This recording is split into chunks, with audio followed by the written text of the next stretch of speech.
Takut bikin malu lagi. Perdana Menteri Malaysia ultimatum FAM agar jangan nambah masalah.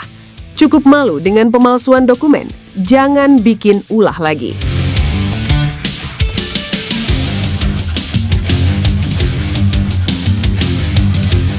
Kalau sebelumnya narasi yang dibangun itu penuh percaya diri, penuh keberanian, bahkan terkesan menantang sistem, sekarang situasinya berubah jadi jauh lebih kompleks.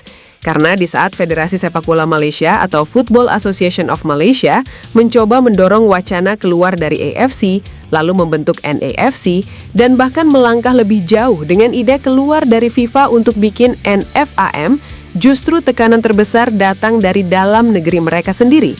Dan ini bukan tekanan biasa, ini sudah sampai ke level pemerintahan.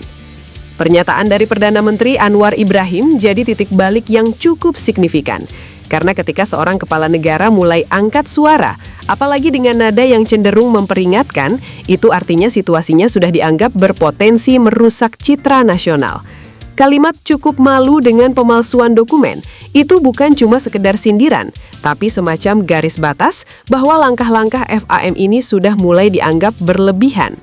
Di sisi lain, FAM sebenarnya masih mencoba mempertahankan narasi bahwa mereka punya visi besar. Mereka ingin membangun sistem baru, menciptakan kekuatan alternatif di Asia, bahkan mengguncang dominasi FIFA di level global. Tapi masalahnya, visi sebesar itu butuh fondasi yang sama besarnya juga. Dan disinilah mulai kelihatan bahwa banyak hal belum siap. Karena keluar dari AFC saja sudah punya konsekuensi besar. AFC itu bukan sekedar organisasi regional, tapi gerbang utama menuju kompetisi internasional. Tanpa AFC, Malaysia otomatis kehilangan jalur ke turnamen-turnamen penting di Asia. Belum lagi efek domino ke ranking, exposure pemain, hingga peluang klub-klub mereka di level kontinental. Dan ini baru langkah pertama. Begitu bicara keluar dari FIFA, risikonya jadi berlipat ganda. Karena FIFA itu bukan hanya organisasi, tapi sistem global yang mengatur hampir seluruh sepak bola dunia. Keluar dari FIFA berarti Malaysia akan benar-benar terisolasi dari ekosistem sepak bola internasional. Tidak ada lagi kualifikasi Piala Dunia, tidak ada lagi pertandingan resmi yang diakui, bahkan potensi sanksi ke negara-negara yang berani berhubungan dengan mereka. Dan di titik ini, ide tentang NFAM mulai terlihat tidak sesederhana yang dibayangkan. Karena membangun federasi tandingan itu bukan cuma soal deklarasi, ini soal membangun kepercayaan.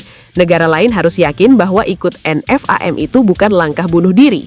Mereka harus melihat ada manfaat nyata, ada stabilitas, dan ada masa depan yang jelas. Masalahnya sampai sekarang belum ada sinyal kuat ke arah sana. Negara-negara yang sebelumnya disebut-sebut akan bergabung seperti kekuatan besar Asia justru cenderung diam atau bahkan memberi respon dingin. Mereka tidak malu mengambil risiko keluar dari sistem yang sudah mapan hanya untuk sesuatu yang belum pasti. Di sisi lain, tekanan dari FIFA juga bukan hal yang bisa dianggap enteng. FIFA dikenal sangat tegas terhadap federasi yang mencoba keluar atau melanggar aturan. Sanksinya bisa panjang, bahkan bisa berdampak ke generasi pemain berikutnya. Dan ini yang mulai jadi kekhawatiran banyak pihak di Malaysia sendiri. Belum lagi kalau kita lihat reaksi dari AFC. Mereka juga tidak tinggal diam. Ultimatum yang sebelumnya diberikan ke Malaysia jadi sinyal bahwa langkah ini tidak akan dibiarkan begitu saja. Bahkan ada narasi bahwa jika Malaysia benar-benar keluar, pintu untuk kembali tidak akan dibuka dengan mudah. Nah, disinilah posisi FAM mulai serba salah.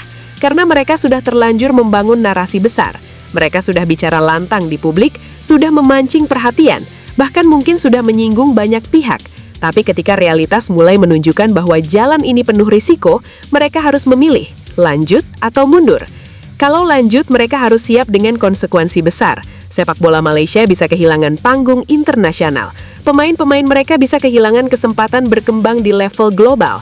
Bahkan sponsor dan investor pun bisa mulai menjauh karena ketidakpastian.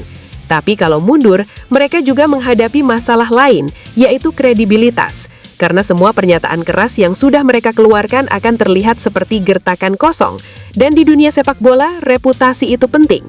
Di tengah situasi ini, suara publik juga makin keras. Netizen mulai ramai membahas, bahkan tidak sedikit yang menjadikan ini bahan candaan. Ada yang bilang ini terlalu ambisius, ada juga yang melihat ini sebagai langkah emosional yang tidak dipikir matang. Bahkan muncul celetukan halus yang menyindir kondisi ini, seolah-olah Malaysia sedang mencoba melompat terlalu jauh, tapi lupa melihat seberapa kuat pijakannya. Dan yang menarik, negara-negara lain sekarang lebih memilih untuk mengamati daripada ikut terlibat. Mereka melihat ini sebagai eksperimen yang berisiko tinggi. Kalau berhasil mungkin akan jadi sejarah baru, tapi kalau gagal ini bisa jadi pelajaran besar tentang bagaimana tidak menjalankan revolusi dalam sepak bola. Sementara itu, isu NFAM sendiri mulai kehilangan gaungnya. Tidak banyak perkembangan konkret yang terlihat. Tidak ada daftar anggota resmi, tidak ada struktur yang jelas, bahkan tidak ada roadmap yang benar-benar bisa meyakinkan banyak pihak. Dan ini membuat banyak pihak mulai meragukan apakah proyek ini benar-benar serius atau hanya sekedar wacana. Kembali ke dalam negeri, tekanan politik dan sosial ini bisa jadi faktor penentu, karena pada akhirnya sepak bola tidak berdiri sendiri. Ia terhubung dengan citra negara, ekonomi, bahkan hubungan internasional. Dan ketika seorang Perdana Menteri sudah turun tangan, itu artinya dampaknya sudah melebar keluar lapangan. Jadi sekarang cerita ini bukan lagi soal Malaysia melawan AFC atau FIFA. Ini sudah berubah jadi cerita tentang bagaimana sebuah keputusan besar diuji oleh realitas, tentang bagaimana ambisi harus bertemu dengan kesiapan, dan tentang bagaimana tekanan dari dalam bisa jadi lebih kuat daripada tekanan dari luar. Kalau kita lihat ke depan, ada beberapa kemungkinan yang bisa terjadi. Pertama, Malaysia tetap melanjutkan rencana ini dengan segala risiko yang ada. Kedua, mereka memilih untuk menahan langkah, mungkin dengan alasan evaluasi atau negosiasi ulang. Dan ketiga, mereka benar-benar mundur dan kembali ke sistem yang ada, meskipun dengan harga reputasi. Apapun pilihannya, satu hal yang pasti, langkah ini sudah membuka banyak pihak, bahwa membangun kekuatan baru di sepak bola itu bukan hal yang mustahil, tapi juga bukan sesuatu yang bisa dilakukan hanya dengan keberanian.